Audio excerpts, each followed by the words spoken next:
As I've noticed over the last few years, we seem to be losing the word woman.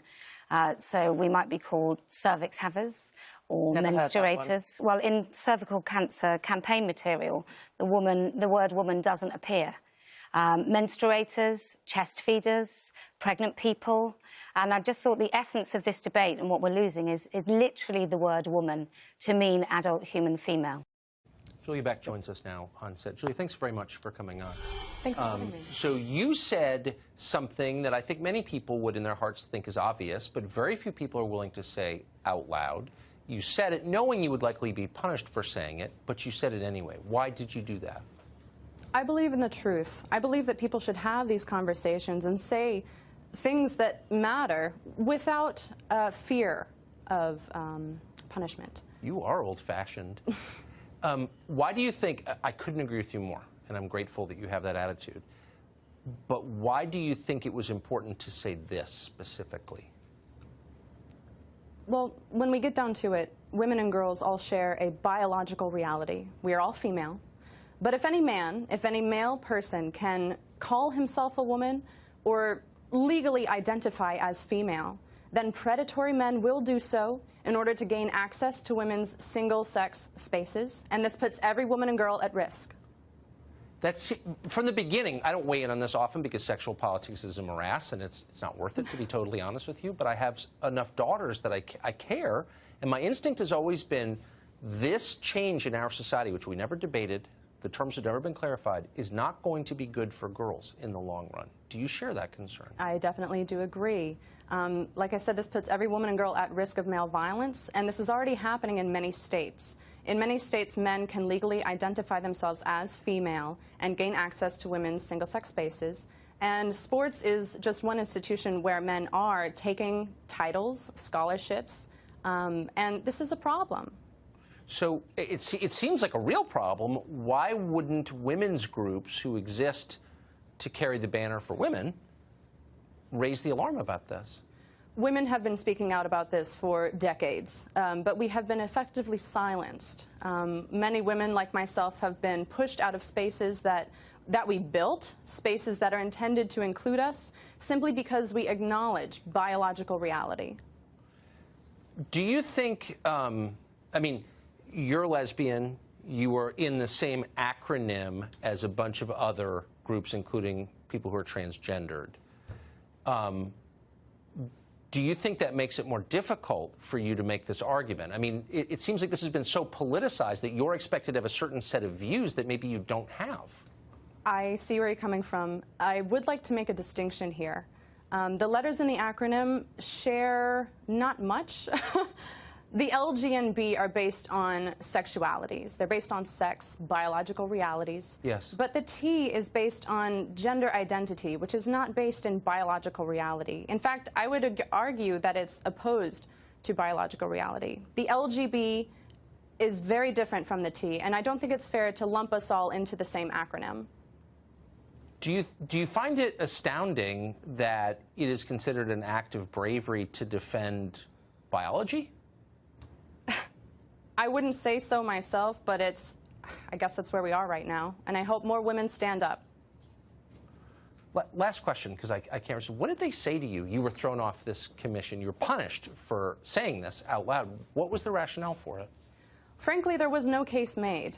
My accuser said that they didn't have to make a case. One of the members of my committee argued that sex was a thing of the past.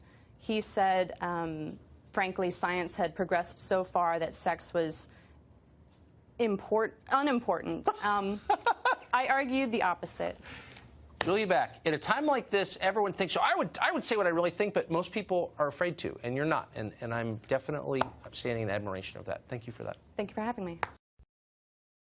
A giant poster quoting a Google dictionary definition of the word woman has been removed from a wall in Liverpool. The poster read, woman, women, noun, adult, human, female.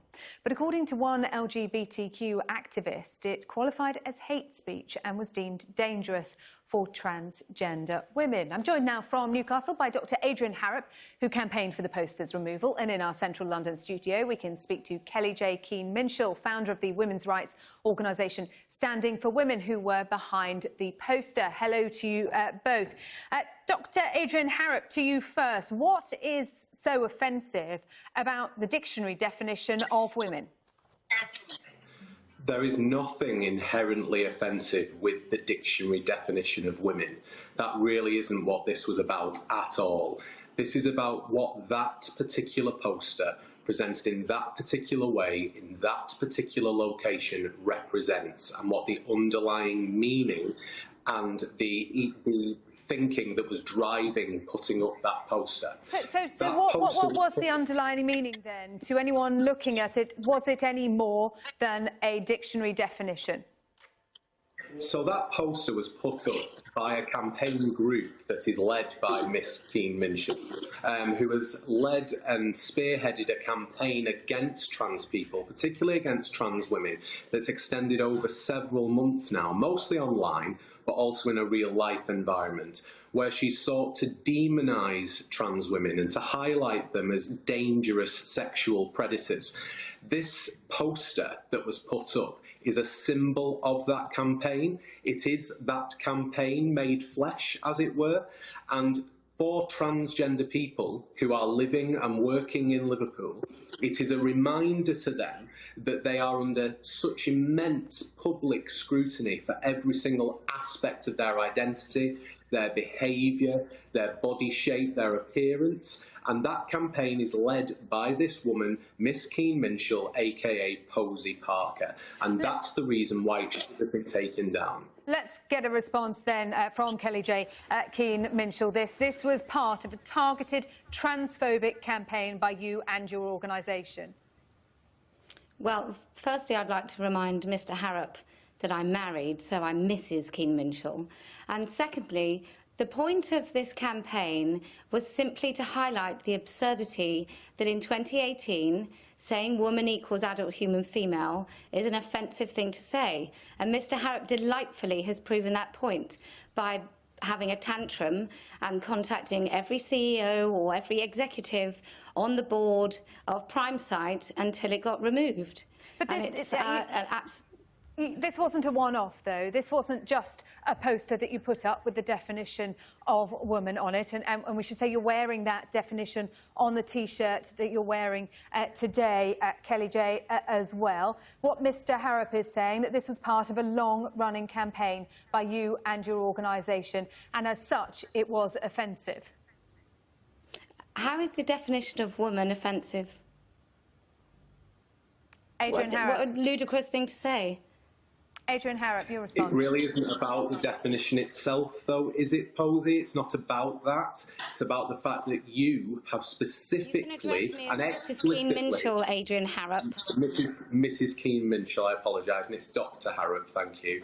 You have explicitly excluded trans women from your definition of women. Absolutely, of course I exclude trans women for the definition of woman, adult human female. That is not something that is appropriate. Would you like to explain to us, as a doctor, what a woman is, Mr. Harrop? A woman? Dr. Harrop, thank you, Mrs. Keen Minshall. A woman is a person who identifies as a woman. Is that what you do when somebody comes into A&E? You ask their identity before you treat them? Absolutely not, Mrs. Keen Minshall, and you are fully aware of that. It's not about identity, is it? I do not identify... What you're seeking to do, what you and your misogynistic allies seek to do, is erase what it means to be a woman in law and in life. And that is why this campaign has been absolutely essential. If you didn't push women to the point that we are very, very angry, that we feel we have to protect the language around us by using words like cervix havers, menstruators, cervical cancer, obliterating the word woman, not even using it in campaign material, we wouldn't feel the need to assert the fact that the meaning of woman is only, the definition is only adult human female. So I think the ball is very much in your court. What do you have, Kelly J. Keen Minshall, against trans women? I don't. I just don't think they're women. So I will counter that point, Mrs. Keane-Minshall, by stating that you have led a directly transphobic campaign that has extended over several months, where you've attempted as much of a transphobic campaign as you have a misogynist one. You have attempted, You attack, intimidate and harass women on Twitter all the time. How many women have you threatened to report to their employers? How many, are you under guidance at the moment because you call women disgusting misogynist names on Twitter? That's not true at all, Mrs. Keane-Minshall, and you know it should be. Can I ask, speaking of Twitter, Kelly J. Keane-Minshall, about your own Twitter account, which has currently been suspended, both your Posey Parker account and your Human Female account. You yourself were questioned by police, West Yorkshire Police, after accusations that you made towards Susie Green, the mother of a 16-year-old, took a child to Thailand. Would you like to elaborate on that accusation? It was because I said I thought it was wrong to castrate a 16-year-old child. I'm asking whether by using the language that you're using, that you were using, castration, you were being deliberately provocative. No, I'm being deliberately truthful in an age where it doesn't seem feasible that people can just speak the truth. Well, the truth is, most women aren't comfortable with calling trans women women and giving up our rights to men. Let's talk about truth and freedom of speech. Adrian Harrop, can I talk about truth and freedom of speech? Why did you want to see this poster censored? If you didn't agree with it, could you not have put up your own alongside it? I absolutely respect the fact that Mrs. Keane-Minshall does have a right to free speech. What Mrs. Keane-Minshall does not have a right to do is to make transgender people in Liverpool feel unsafe and unwelcome in their own community. With the definition of woman. Yes, with if your you can't see the absurdity in what you're saying, then I don't know if anybody can help you. It cannot be such that the definition of woman, the dictionary definition of woman, is offensive. Do you know how offensive that is to women? No one is objecting. Mrs. Keane-Minshall, no one is objecting to the dictionary definition. No one is wanting to alter you are. That's exactly the dictionary definition. However, the fact that this term has been appropriated by your overtly transphobic campaign, a dictionary definition. By your overtly transphobic campaign makes transgender people feel unsafe and unwelcome in their own community. A dictionary definition on a billboard makes men feel unsafe. It is the symbolism behind the poster. The symbolism is black and white, plain English truth. That is the symbolism. The symbolism is that we knew when we put the billboard up that chaps like yourself would think that they could control what we think and what we say. We know this. And that's why we did it. It's absolutely time that women are allowed to talk about ourselves, our spaces, our rights and our legal rights without men like you telling us that we are not allowed to speak. OK, I'm going to have to wrap it up there. Kelly J. Keane-Minshall, Dr. Adrian Harrop, thank you both very much indeed. My name is Julia Beck. I live in Baltimore City, and I am a lesbian. You might be thinking to yourself, why is a lesbian speaking at the Heritage Foundation? And I asked myself the same thing. But my answer is pretty simple. There is no place for me. I am politically homeless. So believe me when I say I am grateful for the opportunity to share my story. Thank you to the organizers, to my fellow panelists, and everyone here for making this happen. My story is as unbelievable and absurd as it is commonplace. I got kicked off of the Baltimore Mayor's LGBTQ Commission as the only lesbian, simply for stating biological facts.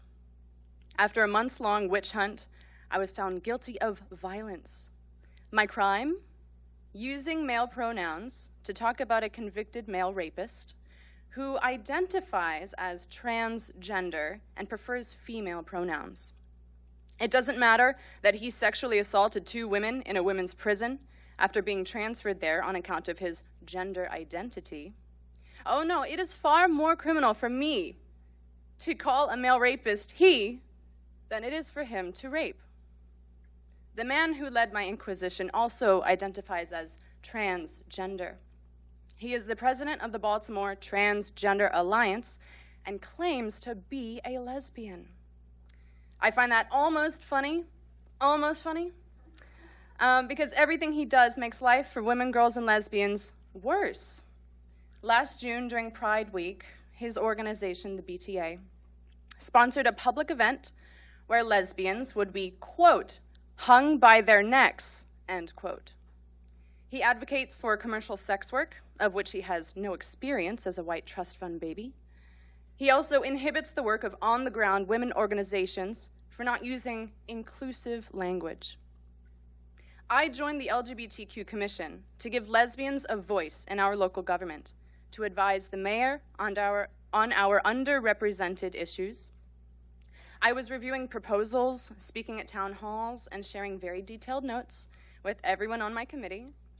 After a few meetings, I ran for a leadership position, and I won. I was one of 2 co-chairs on the Law and Policy Committee. But that did not last long. After the BTA president accused me of transphobia, the mayor's liaison swiftly scheduled an emergency meeting to assess my fitness as a leader.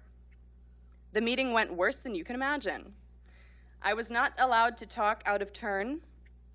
One by one, members of my committee, representatives of the BTA, and 3 brave friends went around the table speaking their minds.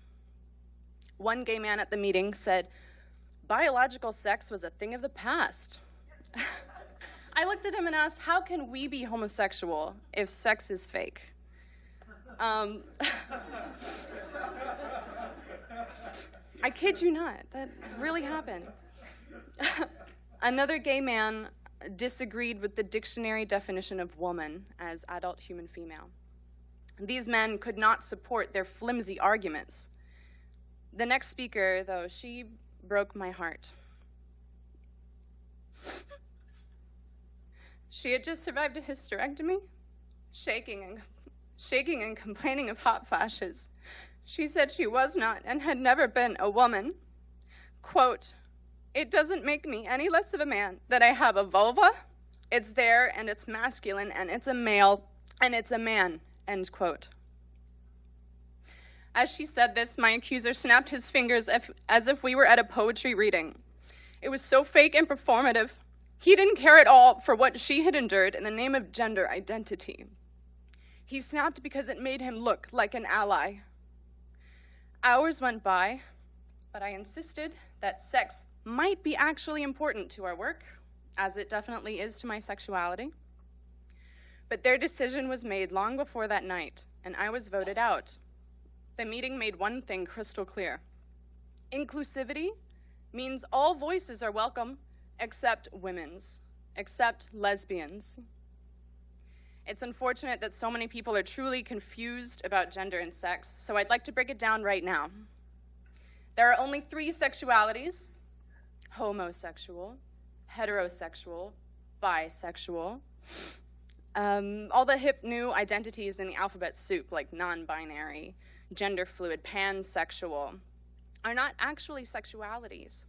Neither is transgender. Yet everything is about the T now, entirely eclipsing the L, G, and B. The T is diametrically opposed to the first 3 letters in the acronym, and especially to the L. Sexualities are based on sex, but gender identities are based on stereotypes. They have nothing to do with same-sex attraction. In fact, they undermine and erase homosexuals. People are not attracted to genders. Yet every lesbian I know has been pressured to accept males into our dating pools and dwindling spaces.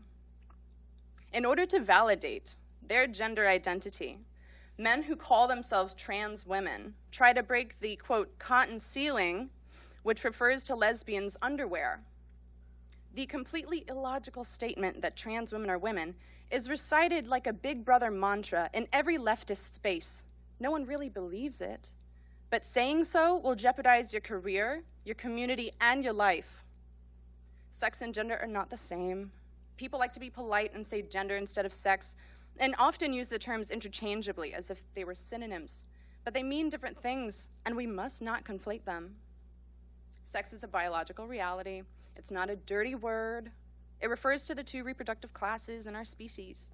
Even people with disorders of sexual development, commonly called intersex conditions, are either one sex or the other. To deny this fact means we are unable to name, address, and fix systemic sex-based oppression and exploitation. Many well-intentioned people think that this concept of gender identity is the next frontier of social justice, but in reality, it is regressive. Gender is based on rigid sex roles that legitimize male dominance and female subordination. The idea of a female or male brain only justifies treating women as subhuman. Gender cements sexist stereotypes. Women like me, who don't wear makeup or high heels, do not conform to gendered expectations of femininity. And that's okay. Women don't need to wear makeup or high heels in order to be women. Our female sex is the one and only qualifier of womanhood. But today, many young girls are told that they are born in the wrong body if they do not embrace femininity. It used to be that if you did not follow traditional gender roles, being the perfect pretty princess or mean macho boy, then conservatives would try to change your personality to match your body. But now it's worse. Liberals are trying to change your body to match your personality. As a lesbian, using a radical feminist analysis, I want to do away with both. I want all people to love themselves and live however they want in the bodies that they were born as. Girls who play with trucks and like the color blue, boys who play with dolls and like the color pink, children with autism, children who would likely grow up to be happy gay adults, are now being sterilized for defying sex stereotypes. Teenage girls are binding their breasts, shooting up foreign hormones, and undergoing dangerous, invasive surgeries. Many of these girls decide it's easier to move through the world seen as a boy rather than as a girl. And I don't blame them. Being a woman is not always fun. But the joy of sisterhood, of loving women, even as friends, is something that no doctor can supply. We are losing an entire generation of sisters to this madness. That's why it's personal. It's infuriating, it's devastating, and I have had enough. I'm here because I care about women, and I expect that you do too. So let me give a little backup before we get to this slide.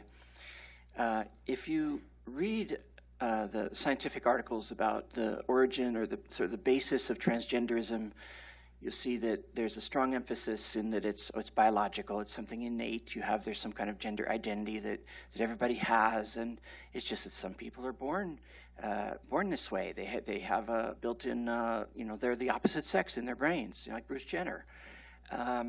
This is based on the assertions of a few psychologists. It's not based on any scientific evidence, it's not research. It's just in the 60s they began just saying, well, yeah, it's built in, it's part of who they are. And that just kind of took hold, and it's not based on anything. And so over the course of the past 30 years, they've been looking at people's brains and thinking about what about hormones in utero and all these various ways that people might have had their gender identity scrambled. And it all looks very nice when you read the paper. They say, whoa, there's tantalizingly close evidence, and it's very, very suggestive of some association here. It's spin, and if you read it carefully, there's nothing really in there that connects. There's enormous gaps. It takes a huge leap of faith to even say that there's anything connected. There's probably 10 or 20 other more likely explanations for any associations they do see. So they just selectively choose these outcomes, and pretty much all of the science investigating that is an exercise in confirmation bias and selection bias, where they're just trying to, we have an idea, this is how we think this is happening. Of course, we want this to be what we're showing. So in the 60s, after maybe 20 or 30 years of a few adults piping up and saying, "Oh, I think I'm the opposite sex," they began to think, "Wow, these kids, what about when they were kids? Maybe we can catch these kids early." And I guess after the 50s, transsexualism was played out in the media. There was a big case in Denmark, actually was an American who went to Denmark, and it was all over the mass media. They started making films, Some Like It Hot. You had all this exploration of gender, you know, a lot of films, Myra Breckinridge and I don't know, a whole bunch of different films began looking at gender stuff, and so as people were thinking about it, and so they brought their kids in when they would be playing around with, you know, the boy would put on his mom's shoes, the girl would want to climb a tree or something, and they'd bring these kids into to the doctors, who would be very intrigued, like, oh, the gender identity of these kids, we've got to see if we can alternately try to prevent transsexualism, or later begin to steer them into it. So in the Netherlands, they got the idea based on the sad sob stories of older transsexuals who had had surgery and what miserable childhoods they'd had as the opposite sex in their brains. They thought, what if we just block their puberty? That might be good. Buy them time to explore. Never mind that since then, I think all children who have begun a course of puberty blockers have continued with the process. They don't go off it. And so in the Netherlands, they specify, they start around 11 or 12 with the blockers, and in hormones around age 15 or 18. But of course, in the United States, they start much earlier. They start the blockers around 8 or 9, because you never know. I mean, basically, if you have kids taking this and you say, we're just checking it out, you know, you might really be a boy, might really be a girl might really be a boy, they're thinking, okay, yeah, I'm the opposite sex, and they're just getting entrained into this whole pattern. And so it's a one-way trip. You know, you don't go off these things, and even if you do, what happens? You know, the boy is 3 inches shorter, his voice hasn't broken, the girl hasn't developed, she hasn't had menstruation. All of her peers have. They don't change back. They don't say, okay, well, actually, I'm really this one. I want to mention, I don't think I put this in the slides, that we're talking about 2 different streams of children. There's the smaller children who, you know, are just playing around with clothes, or, you know, the girl wants to climb a tree, the boy wants to play with dolls. And given the public consciousness through the media of transgender, instead of just saying, wow, okay, you're just playing around, or you know, it's not a big deal, or maybe you're gay, they rush them to the gender clinics, of which there are, I think, more than 50 in the United States now. Pediatric gender clinics I'm talking about, funded by multimillionaires who may themselves be transgender or are transgender. And so there's the stream of the children and the blockers, where from the age of about 2, they're brought in, and some are encouraged to do a social transition. In San Francisco, that's the big popular thing. It's a one-way trip. If a boy starts wearing dresses at age 3 and says you're a girl and you play with the girls now, he doesn't go back to start, wait a minute, I'm a boy. I mean, normally they would, but they're given these blockers from about 8 or 9, and that just cements it. Then they're on the trip. So that's the one stream, and the other stream is rapid onset gender dysphoria, or it's a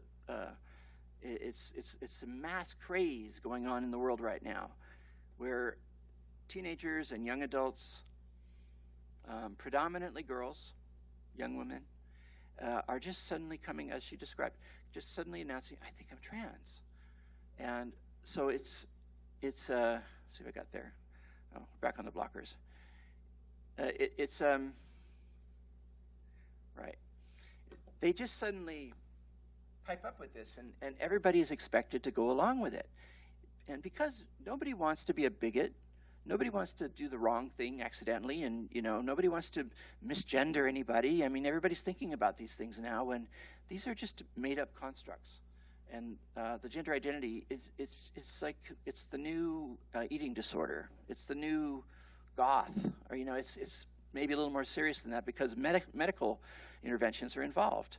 But that's where it starts out. It's on the level of a social kind of thing, where you know, your friends are you know, one of your friends is, I'm trans, I think, I'm non-binary, I saw a TV show.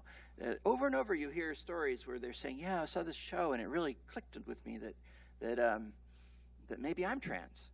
And what's really happening is the young girls have a kind of internalized misogyny or internalized homophobia, or they're internalized sort of like safe. They want safety. It's they've traumatized. You know, men have been hitting on them or worse, and they're just want refuge, and maybe I'll be a boy.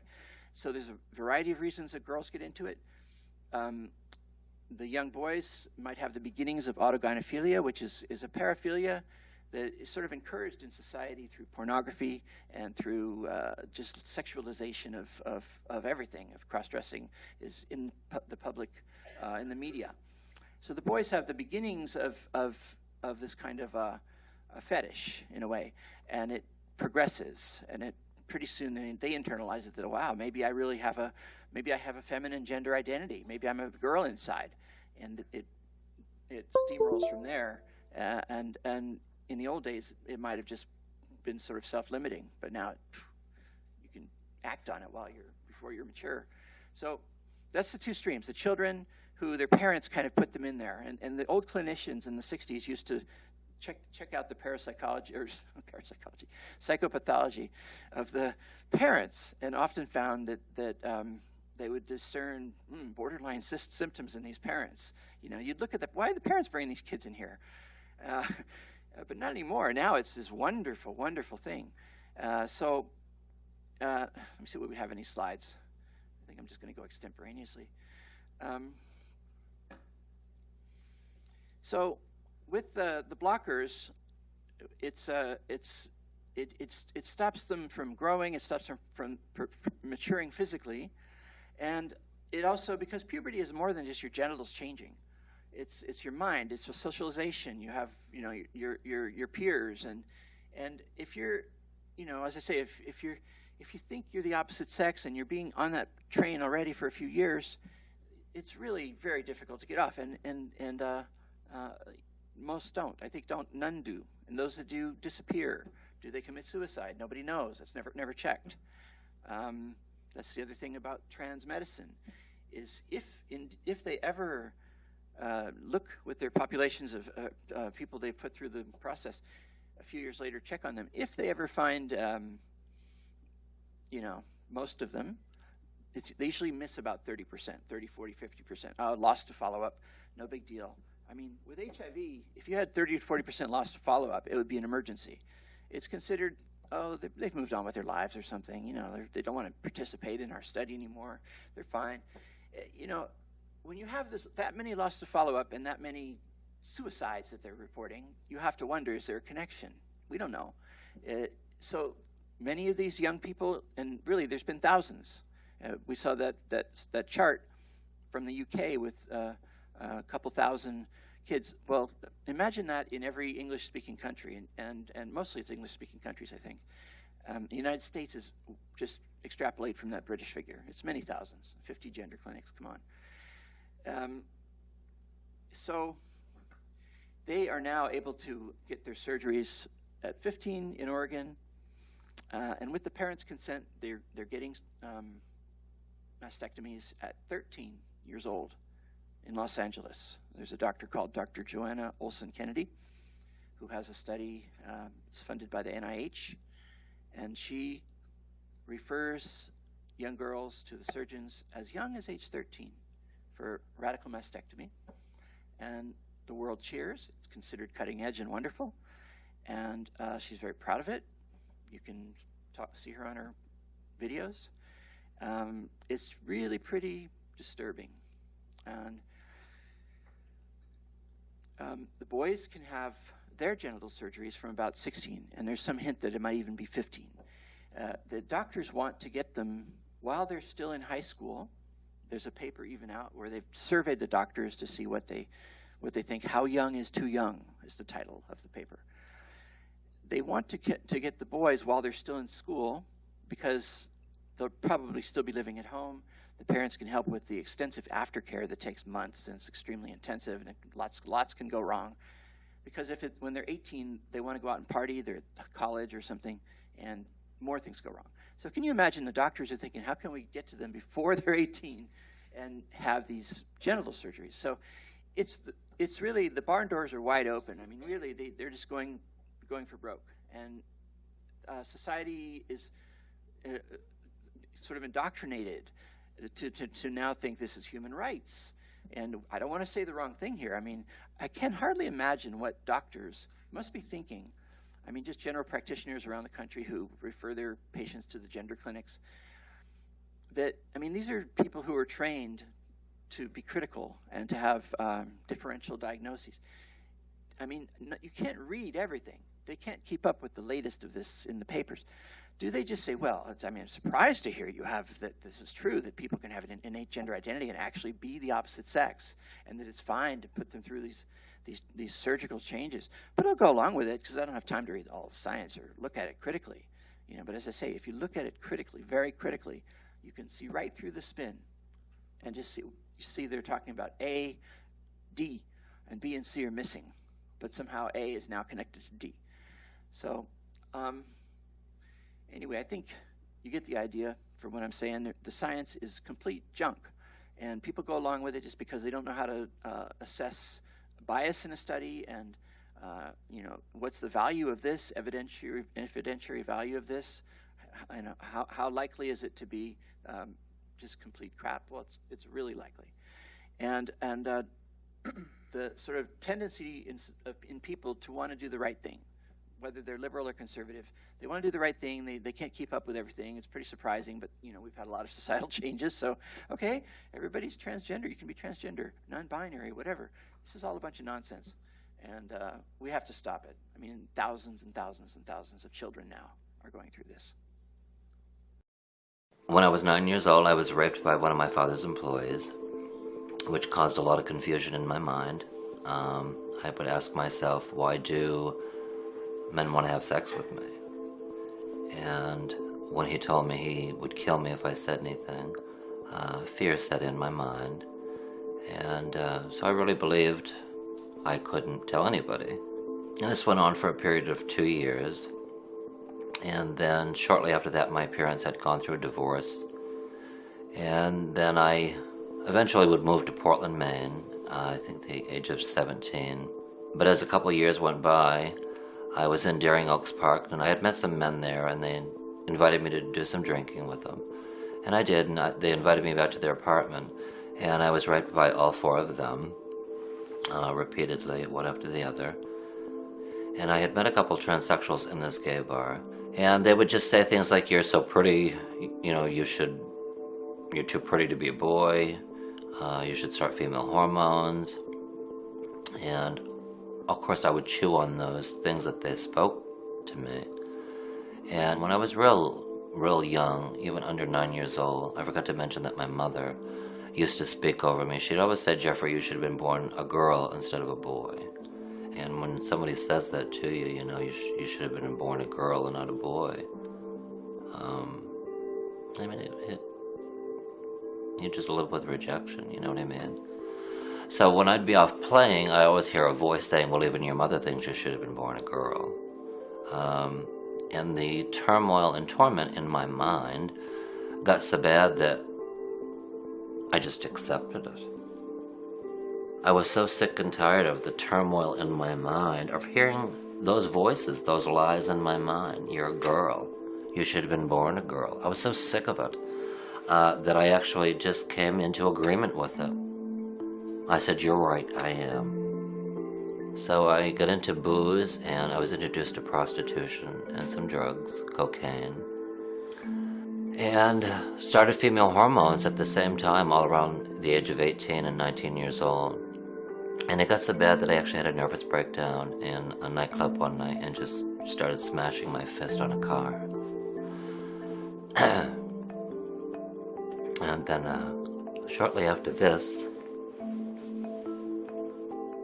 I'm trying to not cry. So I would eventually move to Boston. I'm now living as transgender 24 hours a day. I think I'm about 20 years old. I needed a job. I met another transgender in a nightclub in Boston. And the individual said to me, well, I work at a strip joint down in the combat zone. I can get you a job. Well, anyways, I got that job, and I did that job for almost 20 years. A girl who lived across the hall from me, her and I was drinking and doing drugs. And she had lied to me and said something, and it just ended up in a fight. I had a cell phone at the time, and I was going to leave the apartment building. I was just lying to her. I said, I'm going to leave the apartment building and speak to the police. So I got to the head of the stairs, and she come running full force and just pushed me head first. And my face smashed the handrail as I went down the stairs. But as I lay at the foot of the stairs, something just miraculously came over me, and I heard a voice say to me, wow, God had to have been with you.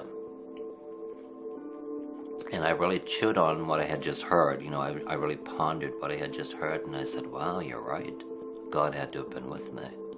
Later on that day, I had to go to the emergency room. I was in the emergency room, checked myself in. I was sitting in the waiting room, but I was so severely banged up. My face was swollen, and I said to myself, I'm in so much pain, there's no way when the doctor calls my name, I'm going to be able to go walk with him out of this waiting room. So I looked outside the waiting room, and there was a wheelchair. I said, I have to get in it. So I just simply got up out of the chair, sat just like 3 feet out of the waiting room and got into the wheelchair. But when I turned around and looked back in the waiting room where I was sitting, all of a sudden appeared before my face a little old woman and a little old man.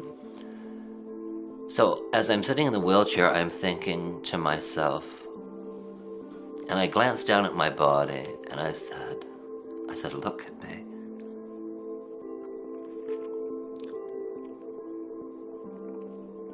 I said, where did I get to this point in my life? I said, I hate my life. My life is nothing but doing drugs, prostitution. I don't like myself. How did I get to this point? How did I end up with breast implants? I looked down at myself, I said, how did I end up with all this stuff? Why do I have all this confusion in my mind? And I was just wanting someone to love me. And when I looked in that waiting room and I saw this little old woman and little old man, when I looked at him, it was just like something, I just knew that they had such love and concern for me. I don't know how I knew it, but I knew it. And that little old woman came over and put her hand on my shoulder, and she said, honey, do you know Jesus? And at that point in time in my life, I lied to her. I said, oh yeah, I know him well. I hadn't a clue who he was. So I saw the doctor. The doctor released me from the hospital, and I lived alone at the time. But when I got to my apartment, everywhere in my apartment, I kept hearing a voice. I'd go to my bathroom, and all of a sudden I'd hear this voice saying, do you know Jesus? I'd run to the kitchen to get away from this voice, and then I'd hear a voice in the kitchen say, do you know Jesus? I'd run to the bedroom, thinking I'm getting away from this voice. Do you know Jesus? And do you know this went on for a period of a week? I was that stubborn. I didn't even answer this voice. And then after a week later, I was so aggravated, I didn't want to hear this voice anymore. Because I didn't know who it was.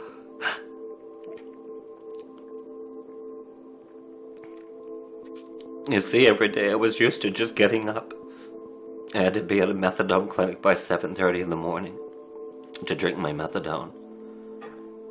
Then I'd come home and doll myself up, only to walk the streets to turn a trick.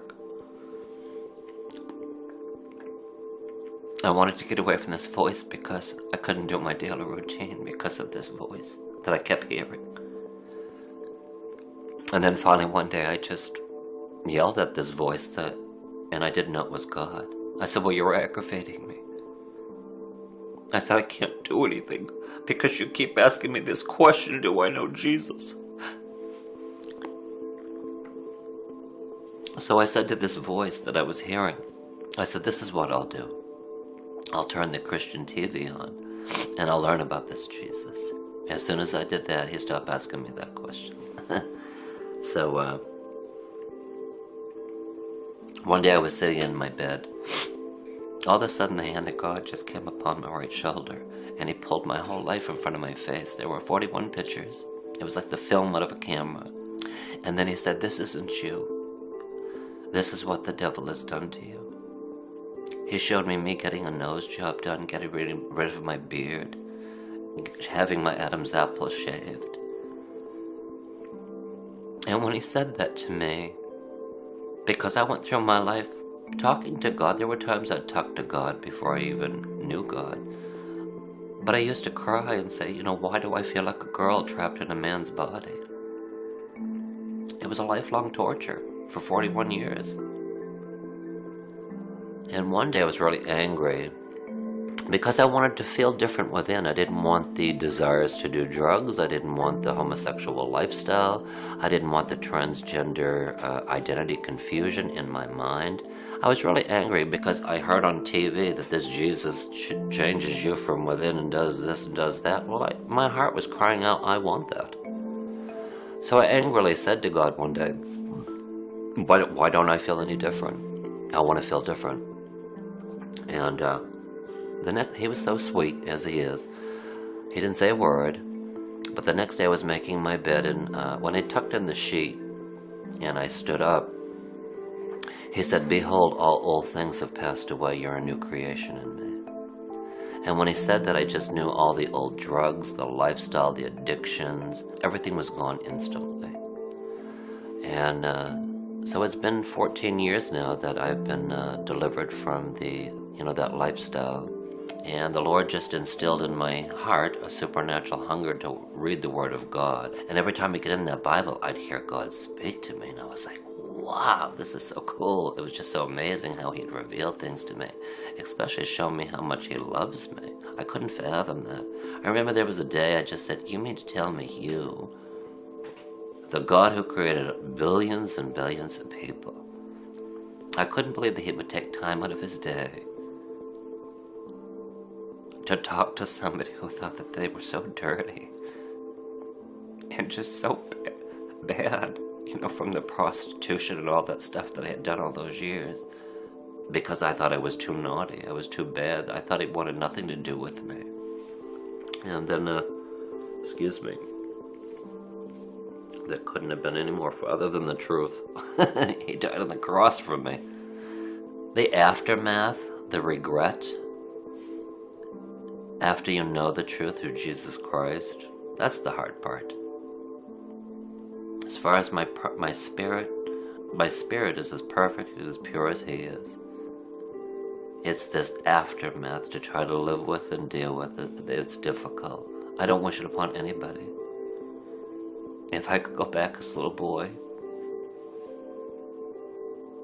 and have things different, some things I would have different. Being raped, being a prostitute, I'm kind of grateful it happened to Jeffrey. It's given me a compassion to people that are prostituting, who are going through gender identity confusion. I can cry with those people.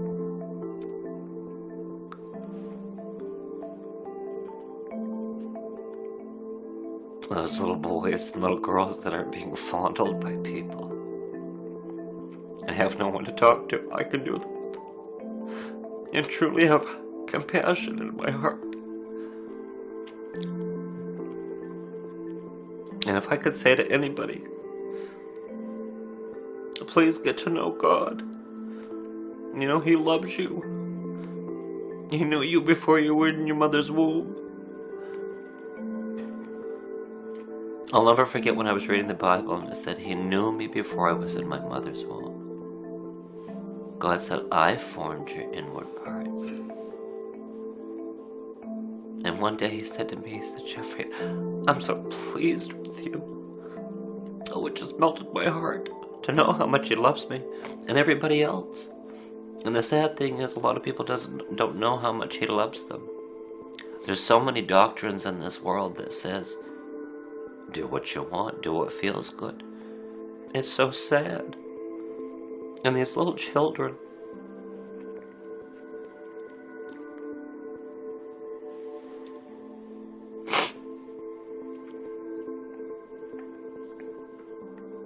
all I can say is that's why it's important for parents to really know the truth of God's Word, because it's the truth of God's Word that'll comfort you and set you free.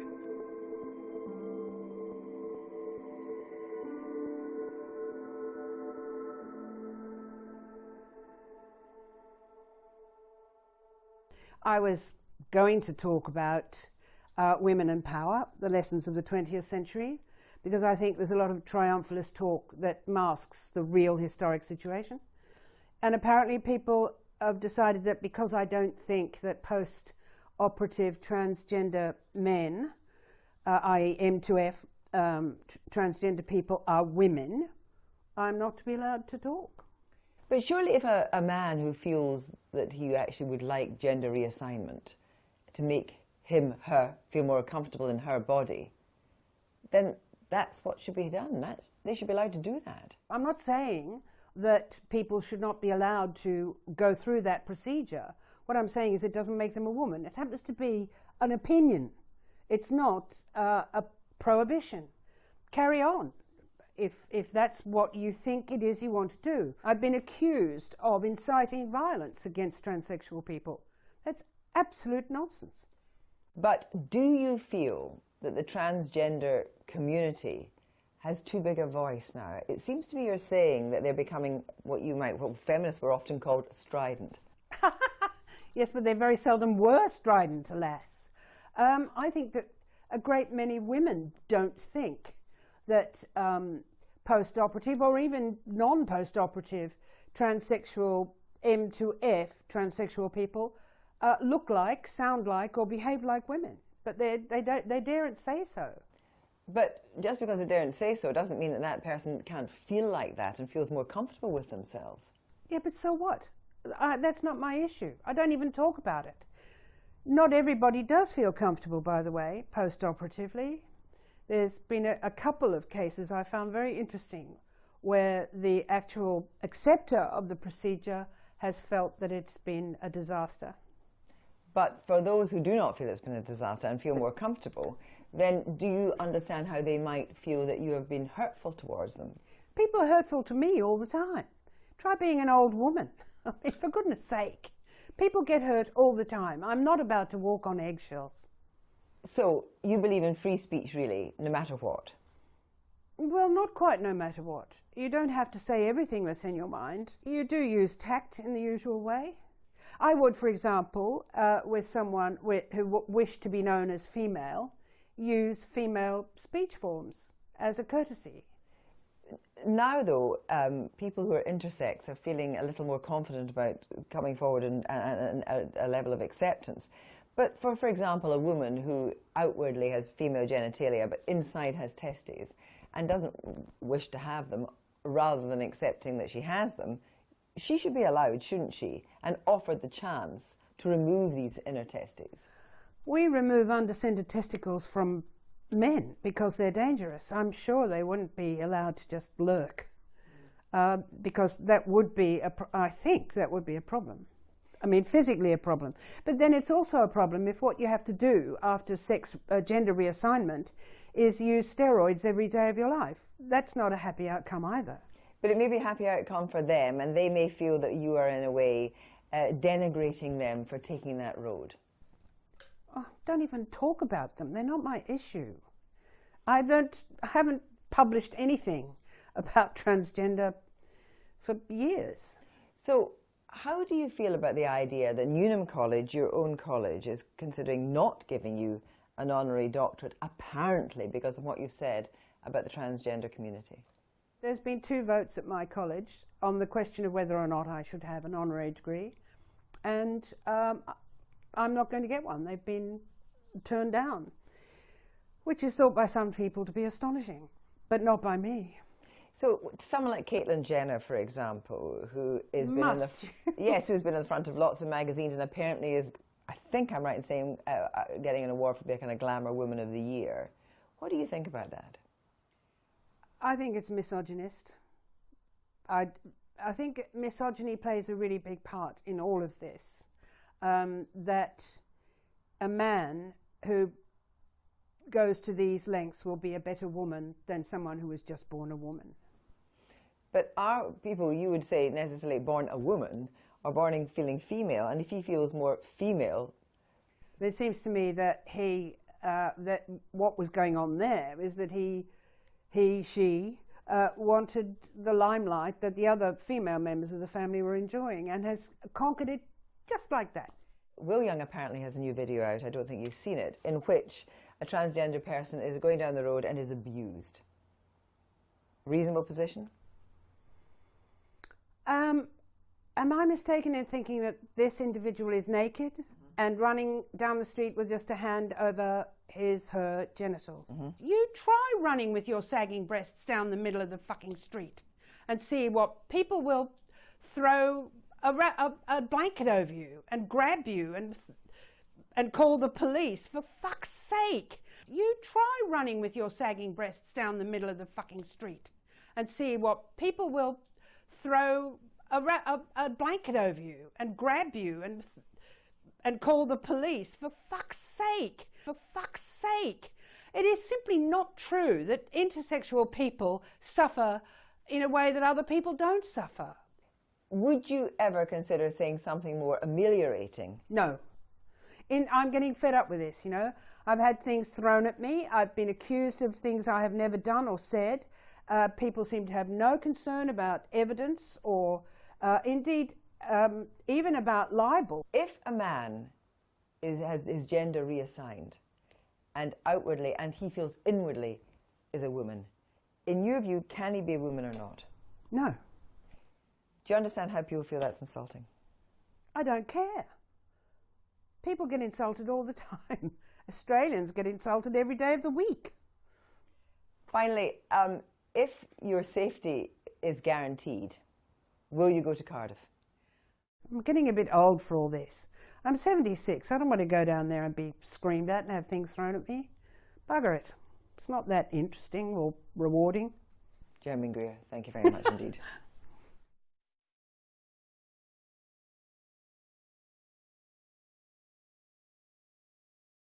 Kelly, first of all, tell us why you was this just you or was this part of Standing Up for Women? This is a pressure group you're involved with. So it's part of Standing for Women, but it was something I really wanted to do because I've noticed over the last few years we seem to be losing the word woman. So we might be called cervix havers or menstruators. Well, in cervical cancer campaign material, the word woman doesn't appear. Menstruators, chest feeders, pregnant people. And I just thought the essence of this debate and what we're losing is literally the word woman to mean adult human female. But people seem to be embracing the word woman as well. You're saying that it's disappearing. I think that that's not entirely the case. I mean, I think women are being very much embraced at the moment as well. We're very much in the news. Women are taking over very high positions of power.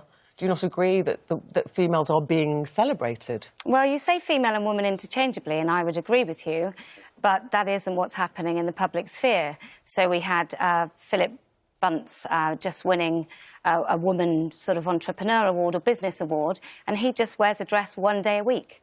So it's being diluted. So how do you define Look, wait a minute. As a man on the outside here, right, this just makes me feel that you're making the word female more exclusive than inclusive. You're claiming it back. You're fighting for it back, Absolutely. Right? You think it's been diluted. Let me ask you, beside you, India Willoughby, she transitioned from the male to female, what, 3 years ago now? 3 years ago. Yeah. Why does she threaten you? I think when you decide that men can come into women's space, it's no longer a women's space. But she sees herself as a woman. You in every way, and they explained to me how you react to that assertion. Well, I just want to ask you, Kelly, what would make you happy? Would you want to shave my head? Would you make me want to wear boys' clothes? Take my driving licence away and change it back to a male driving licence? Absolutely not. You can do anything you want, just you not be recognised as a woman in law. But Kelly J, I am recognised if she sees as a woman herself in law. as a woman, do you have any sympathy that you're looking at a woman who was trapped in a man's body? No, unfortunately, I really don't think you can change sex in any meaningful way. Every cell in the human body has got the DNA code of what sex you are. So India obviously looks like a woman, but I don't see India as a woman. Right. What is it about trans people that makes you so angry? I mean, me as an individual, I've read some of your tweets and you've said that trans people are out to annihilate women and extinguish them from the planet, effectively. Now, I don't think I've ever said that. But you don't recognise trans people as women, do you? No. So what would you say to the...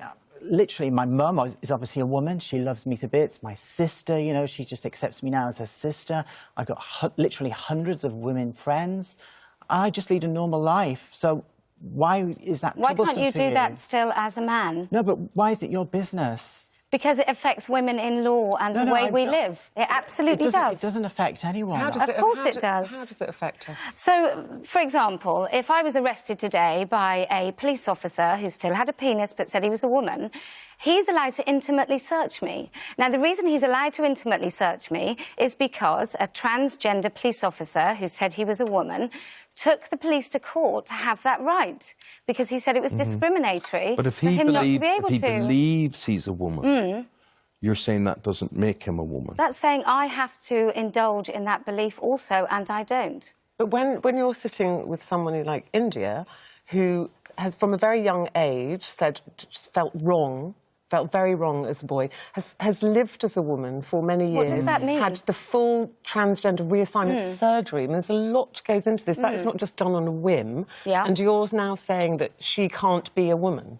What does living as a woman actually mean? Her. What does living as a woman mean? Ask me. I think that's a really good question. Well, you know, I have something called gender dysphoria. It's a recognised medical condition the world over for 50 years or so. And the treatment for somebody like me who felt gender dysphoria is the only way I can feel normal, if you like, is by transitioning. And I've transitioned, and life is great. You know, I have no problems. I pay my taxes. Okay, I have what a does responsible living as a woman mean? job. I'm living as me. I'm living as me. Yeah, but what does living as a woman mean? We need to define these terms. What does it mean to you? Well, it means that I have a female body, and in the society in which I live, there is a two-way street. The way I feel about myself and the way that society views me. And unfortunately, no matter how I feel about myself, I can't enforce a society to indulge in my delusion. Okay. Can I ask But one you're saying that she's deluded. I'm saying that India isn't a woman. Yeah. I'm saying that men cannot be women. And now India's free to live their life however they want. But you wouldn't want me legally recognised as a woman. So let's say, for an instance, I could go out on a night and I got raped. So would I go to a women's refuge in your world? Well, no, because then it wouldn't be a women's refuge, would it? So where would I go? Well, you could raise money and make your own refuge.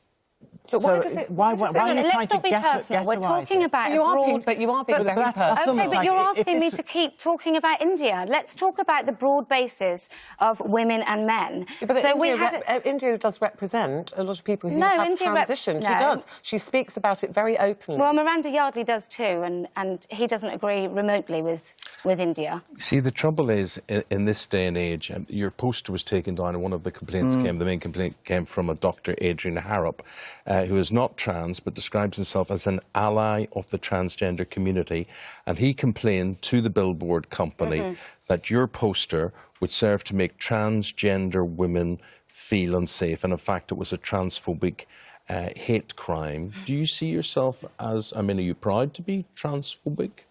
I don't know what transphobia means unless it means that I don't. You don't stand for her and what she is. You paid for a poster to put on a wall. To talk about women, adult human females, and the fact that it's deemed transphobic, it absolutely highlights the absurdity of what's going on. You've actually been investigated by the police for malicious for saying communication. That you shouldn't. No, but what? No.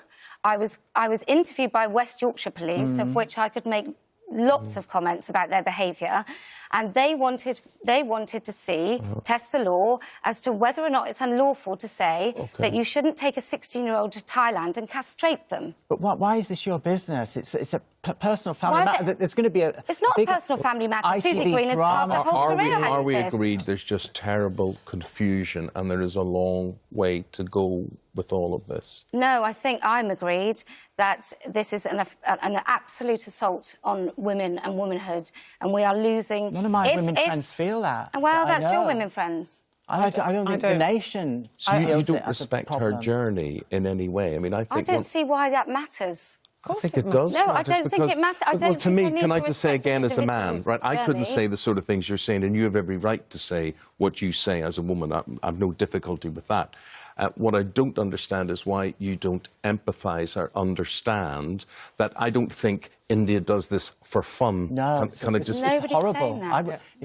There's no pleasure in being trans. I don't get a kick out of it, a buzz. So therefore, it's really, really tough. Can you not sort of see that she has a journey, that she's looking maybe for a destination with other women to say, please embrace me, please understand what I've gone through? Well, what about Karen White, who claims, who is a trans woman, who went into British prisons and raped women in female prisons? Well, Myra Hindley, Rose West, what Oh, no. There's 80,000 example? men in our prisons. There's only 3,000 women, and 12,000 of those men are sex offenders. So there's no comparison. But for you, Kelly, where...